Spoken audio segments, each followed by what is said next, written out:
I'm Math 6.5. This is the video for lesson 108. It is on page 559 in your textbook, and it is scheduled for Monday, April 6th. For this lesson, the best thing to do right now is to go ahead and get out your textbook, because with the topic of this is schedules, and so the schedules that are in your textbook is what I'm going to explain, because that is what your practice problems are going to work on. So I want to make sure that the best way I can think to help you understand this is to help you understand the schedule. So let's grab your textbook, and there's a bunch of different types of schedules. Okay, this first one here, again, I'm on page 559, lesson 108. This first this first schedule here is a schedule of a track meet. Basically, it's the entire schedule it starts at 10:45 in the morning and ends at 4:10 p.m. So this is the entire schedule of events, all the different relays, hurdles, runs, all the various events. So this schedule, if you were in this track meet and you were a runner, this would tell you what time your race starts and where you need to be. Okay, so if we look at this example, and it says that Deirdre qualified to run both the 300-meter low hurdles and the 200-meter dash. So let's look. We need to look on here to find her first thing she qualified was the 300-meter low hurdles. So we have to look through the events for the 300-meter low hurdles, and we see them here. 300-meter low hurdles starts at 3:10 p.m. So that's when she has to start that race. The other one was the 200-meter dash. So her next race will be down here, 200-meter dash. That doesn't start until 3:40. So it wants to know her second race starts how many minutes after her first race. Well, if her first race is the hurdles, the low hurdles, 300-meter at 3:10, and her second one is down here at 3:40, and you subtract the time, and you end up knowing it's 30 minutes. Okay, so that one is a track meet. The next one is actually I hit the camera. It is a flight. It's a plan for a flight. It's called an itinerary. If you've ever flown, you've had one of these before.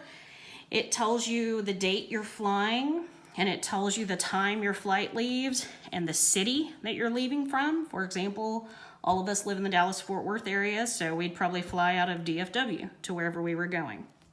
It tells you what time you are going to arrive and what city you're arriving in.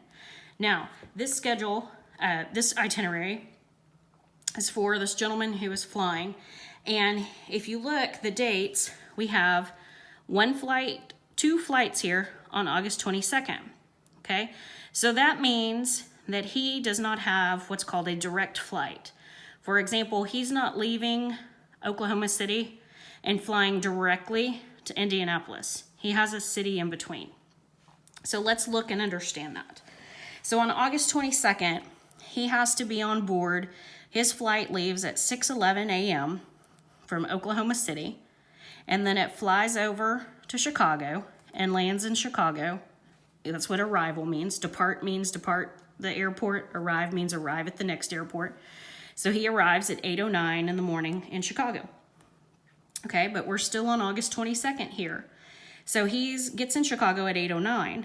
But if we look down the next row here, he leaves Chicago, still on August 22nd, same day, at 9:43 in the morning. He's going to leave Chicago, and he's going to land at 10:38 in Indianapolis. That's his final destination.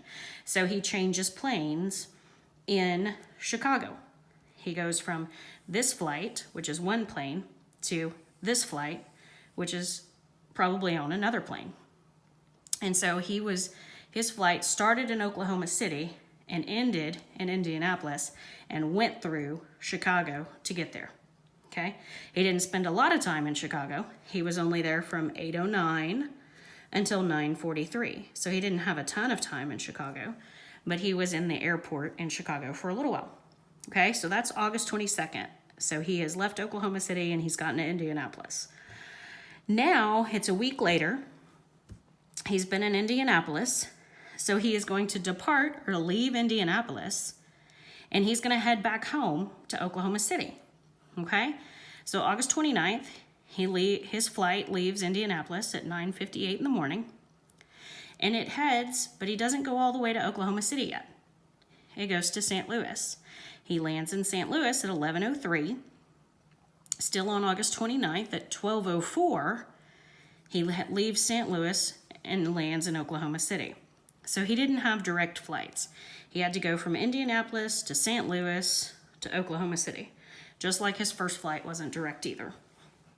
So if you look at here, he left Indianapolis at 9:58 in the morning, so almost 10 o'clock-ish in the morning, and he got where he needed to be in Oklahoma City at 1:30 that afternoon. Okay?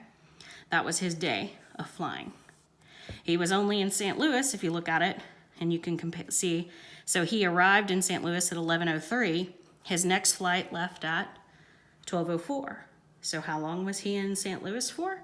He was only in St. Louis for approximately 1 hour and 1 minute.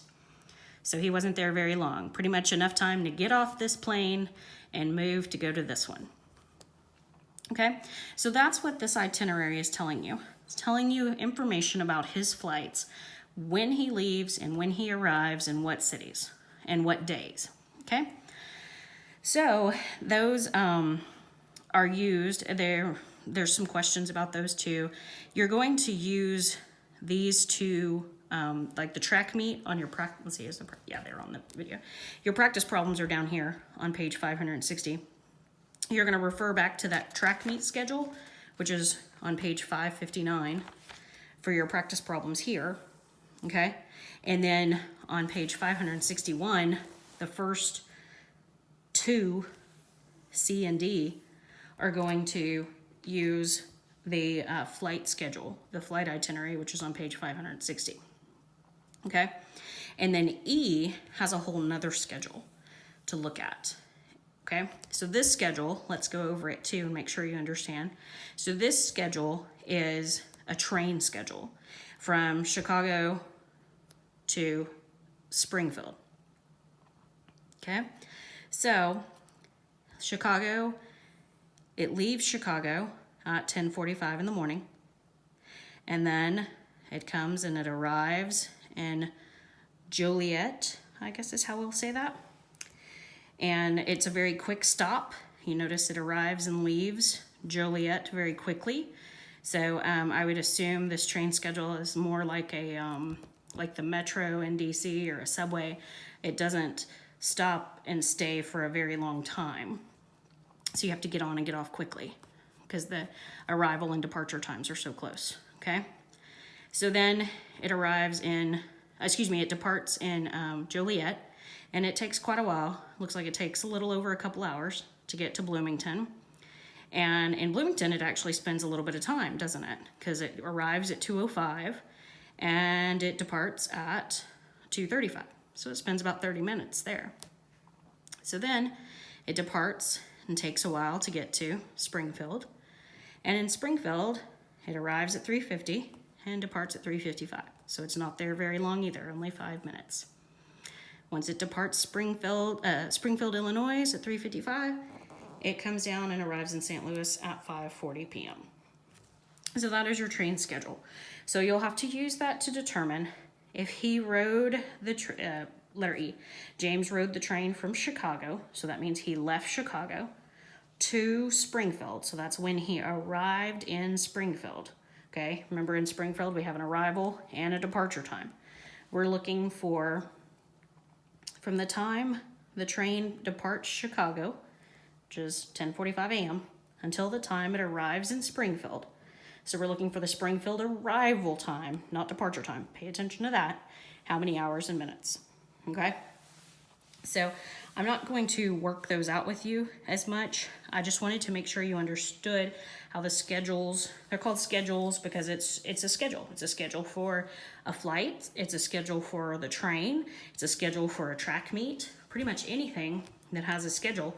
Even, I know we're not there right now, but even at DE, each of you have a schedule Because you're in this class, I know your schedule at 9 o'clock is Math 6-5 from 9 to 9:55. Past that, some of you may go to novel studies at 10 o'clock, or you may go to homework room, or you may go home, I don't know. But each of you have a schedule also.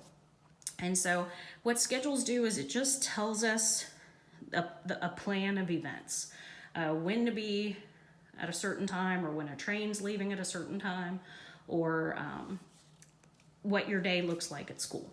Okay, so these questions are just going to use the schedules that are given in the book and ask you to just analyze the data.